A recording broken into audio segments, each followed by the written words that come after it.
ఒక చారిత్రాత్మకమైన సందర్భంలో ప్రజాప్రతినిధిగా జీవితకాలం గుర్తుండిపోయే ప్రభుత్వ విధానాన్ని సభలో ప్రకటన చేయడానికి తమరు అవకాశం ఇచ్చినందుకు మనస్ఫూర్తిగా తమరికి కృతజ్ఞతలు ధన్యవాదాలు తెలియజేస్తున్నా అధ్యక్ష బలహీన వర్గాలకు సంబంధించి ప్రధానంగా ఈ సమాజంలో వాళ్ళకి సంబంధించిన లెక్కలు కానీ వివరాలు కానీ లేకపోవడం వల్ల వాళ్ళ యొక్క వివరాల కోసం ఎన్నో రోజుల నుంచి చర్చ జరుగుతున్న సందర్భంలో ఈ సభలో ఈరోజు సామాజిక ఆర్థిక ఉపాధి విద్య రాజకీయ మరియు కుల సర్వే 2024 నివేదికను ప్రవేశపెట్టడానికి అవకాశం ఇచ్చినందుకు మనస్ఫూర్తిగా మీకు ధన్యవాదాలు. రాష్ట్రంలో సామాజిక ఆర్థిక విద్య ఉపాధి రాజకీయ మరియు కుల సర్వే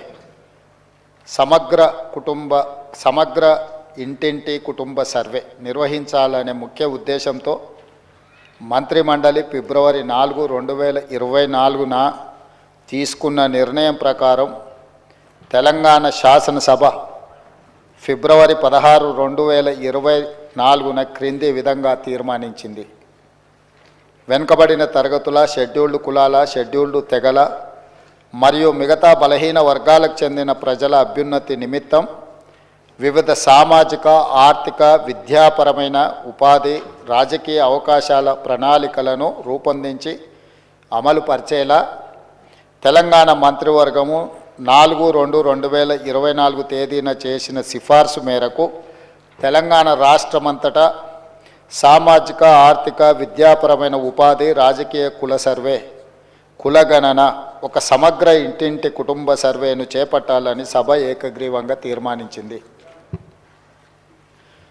ప్రభుత్వం జాగ్రత్తగా పరిశీలించిన తర్వాత రాష్ట్రంలోని వెనుకబడిన తరగతులు, షెడ్యూల్డ్ కులాలు, షెడ్యూల్డ్ తరగతుల ప్రజలు రాష్ట్రంలోని ఇతర బలహీన వర్గాల స్థితిగతులను మెరుగుపరచడానికి వివిధ సామాజిక ఆర్థిక విద్యాపరమైన ఉపాధి రాజకీయ అవకాశాల కోసం ప్రణాళికను రూపొందించి అమలుపరచడం కోసం తెలంగాణ రాష్ట్రమంతటా సామాజిక ఆర్థిక విద్యా ఉపాధి రాజకీయ మరియు కుల సర్వే చేపట్టడం కోసం 10/10/2024 తేదీన GOMS నంబర్ 18ని జారీ చేసింది. అధ్యక్ష, ప్రభుత్వం 19/10/2024 తేదీన 122 క్యాబినెట్ A2/2024 మెమో ద్వారా సామాజిక విద్య ఆర్థిక ఉద్యోగ రాజకీయ మరియు కుల సర్వే నిర్వహణను పర్యవేక్షించేందుకు గౌరవ నీటిపారుదల మరియు CAD ఆహార మరియు పౌర సరఫరాల మంత్రివర్యులు శ్రీ N. ఉత్తమ్ కుమార్ రెడ్డి గారి అధ్యక్షతన కమిటీ ఏర్పాటు చేసింది. సర్వే నిర్వహించేందుకు ప్రణాళిక శాఖ నోడల్ విభాగంగా నియమించబడింది. సర్వే విధి విధానాలను అవగాహన చేసుకునేందుకు మరియు ఉత్తమ విధానాలను అవగాహన చేసుకునేందుకు ఇతర రాష్ట్రాలైన కర్ణాటక మరియు బీహార్లలో జరిగిన వివిధ సర్వేలను క్షుణ్ణంగా అధ్యయనం చేయడం జరిగింది. అధ్యక్ష, ఈ అధ్యయన ఫలితాలను ప్రస్తుత CPC సర్వే విధాన రూపకల్పనలో అనుసంధానపరచడం జరిగింది. వివిధ ప్రజా సంఘాలు, సామాజికవేత్తలు, మేధావులు, ఇతర స్టేక్ హోల్డర్ల అభిప్రాయాలను పరిగణలోకి తీసుకొని ఈ క్రింది సర్వే షెడ్యూల్ని రూపొందించడం జరిగింది. అధ్యక్ష, A. House listing schedule, B. Survey schedule, C.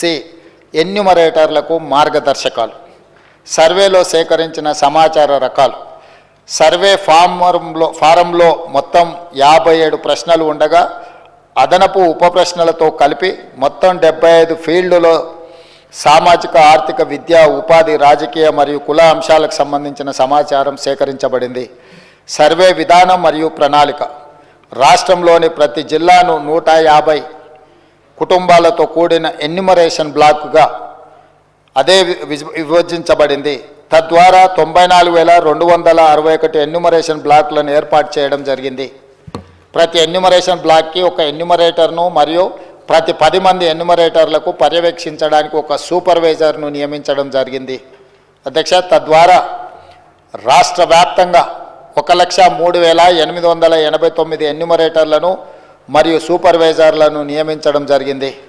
క్షేత్రస్థాయిలో సర్వే, సామాజిక ఆర్థిక ఉపాధి విద్య రాజకీయ మరియు కుల సర్వే 2024 నవంబర్ 6న హౌస్ లిస్టింగ్తో ప్రారంభమైంది. మొదటి దశలో హౌస్ లిస్టింగ్ 6 నవంబర్ నుండి 8 నవంబర్ 2024 వరకు 3 రోజుల పాటు నిర్వహించబడింది.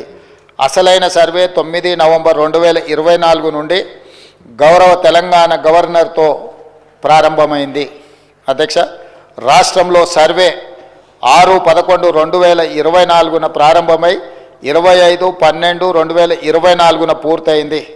50 రోజులు సర్వే ముగిసే సమయానికి మొత్తం సర్వే చేసిన కుటుంబాల సంఖ్య గ్రామీణ ప్రాంతాలలో 66,99,602 మరియు నగర ప్రాంతంలో 45,15,532 కాగా మొత్తం సర్వే చేసిన కుటుంబాల సంఖ్య 1,12,15,134.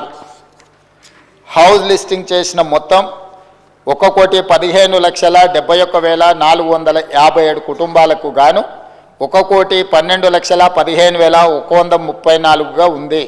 ఇది సర్వే కవరేజ్ను 96.9% సూచిస్తుంది.